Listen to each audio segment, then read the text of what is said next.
Good Tuesday afternoon, everyone. I'm meteorologist Taylor Stephenson with 13 News Now. Here's your Tropics update as of October the 8th. Around 2 p.m.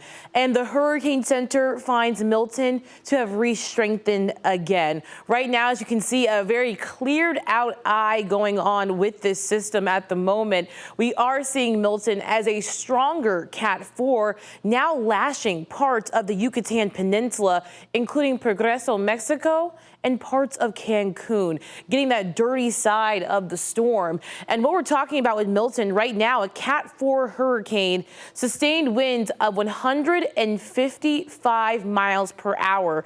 To put that in perspective, that is one of the highest wind speeds you can get before getting to a Cat 5. Cat 5 is 157 plus. So only 2 miles per hour less than a Cat 5. So right there at that cusp. But with any high-end Cat 4 or low-end Cat 5, the impacts do remain the same. Right now, we are talking wind gusts of 185 miles per hour.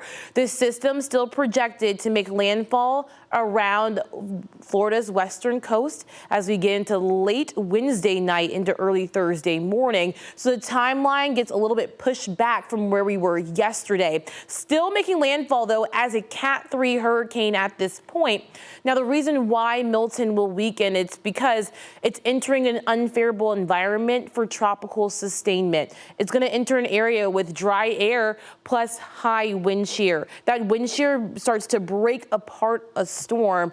So while it will get weaker, its wind field will get much larger, getting close to Tampa. Again, this is very late Wednesday into early Thursday morning. Right now, projections somewhere around Thursday midnight to about Thursday 2 a.m. Still a hurricane making its way through parts of central Florida and even still maintaining that hurricane strength out into the Atlantic before weakening, heading closer to Bermuda. Now, the spaghetti models have been coming into better agreement about this, where this landfall may be somewhere around Florida's western coast. As you see, very tight. The tighter those spaghetti models are, the higher the confidence is. Compared to yesterday, where we still had that split of some models going towards north, some models going more towards southern Florida, but a lot of them now, again, most of them agreeing on that Tampa landfall. So what could we see in terms of the impacts from Milton across Florida? Well, we're talking potentially record-breaking storm surge.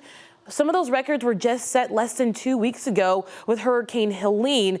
Some of these storm surge potential maps show that places like Tampa Bay, even into Sarasota, could see storm surge of 12 feet or more. To give you perspective, I'm about 5'4". That means it's about 2.5 of me to reach that 12-foot line. So we are talking, again, life-threatening storm surge in places like Tampa Bay. As you get down to Port Charlotte, still up to about 12 feet, still a very life-threatening storm surge. And then getting to the east coast of Florida, Daytona Beach, up to Jacksonville, and even up to places like Savannah and getting into South Carolina, we still could see some potential storm surge up to about 6 feet. Now, tropical storm watches and warnings are in effect for the majority of Florida. Those hurricane warnings in effect from Tampa through Orlando out into the East Coast. Even tropical storm watches extending all the way up into Charleston, South Carolina.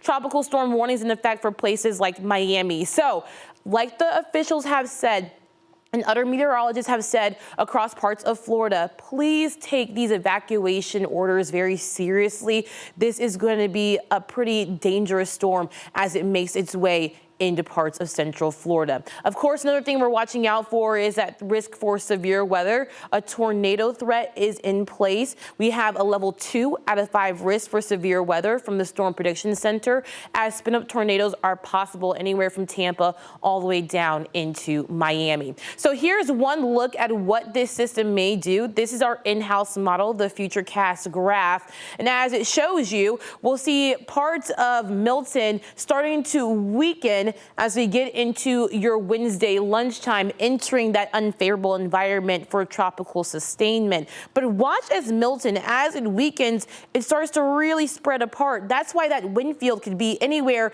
as far north as the Georgia-Florida border and as far south as the Florida Keys, where we could see tropical storm force winds in those areas, but hurricane force winds in places like Tampa, making its way onshore very early on Thursday morning, then exiting very quickly by Thursday evening. So this will be a very short-lived system for places in Florida, but again, very impactful as it makes its landfall during the midweek. Now, we also are tracking one more named storm. It's Tropical Storm Leslie. It was a hurricane earlier this week, weakened into a tropical storm. Sustained winds now of 70 miles per hour, gusts up to about 85, and then forecast to just continue to weaken out in parts of the Atlantic, posing no threat to land at this point.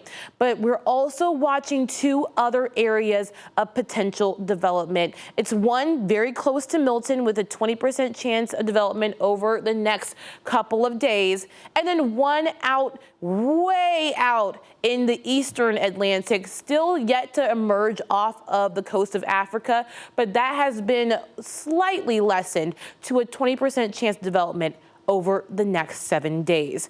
For all of your tropics updates, stay with 13 News Now. You can find us at 13newsnow.com, or you can download our app that will give you push alerts for anything that we may see that's important for you to know. You can find our 13 News Now app on the App Store or Google Play.